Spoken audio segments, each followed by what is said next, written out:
नमस्कार मित्रांनो. तर आपण आता तर ती डाळ आता बघा ही मी 4 तास आता आपण ते डाळ पिसून घेऊया. त्याच्यामध्ये पाणी एकदम बरोबर एकदम परफेक्ट झालेलं आहे. हा झटपट तयार होणारा नाश्ता आहे.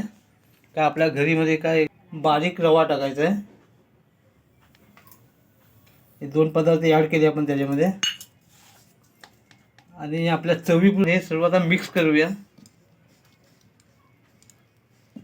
असं ठेवायचं 10 मिनटं. मित्रांनो आता 10 मिनटं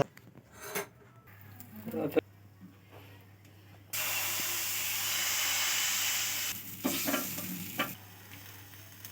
ते शिजवून घ्यायचं आहे.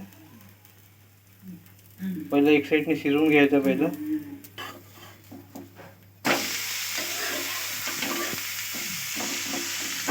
तर बघूया व्यवस्थित एकदम आपला डोसा तयार झालेला आहे.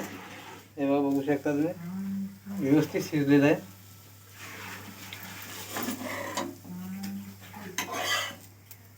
आणि हा झटपट एकदम तयार होणारा नाश्ता आहे.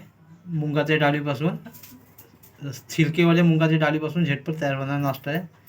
तुम्ही पण एकदा ट्राय करून बघा आणि रेसिपी आवडली तर सबस्क्राईब करा, लाईक करा आणि शेअर करा. परत भेटू आपण दुसऱ्या रेसिपीमध्ये. हे तुम्ही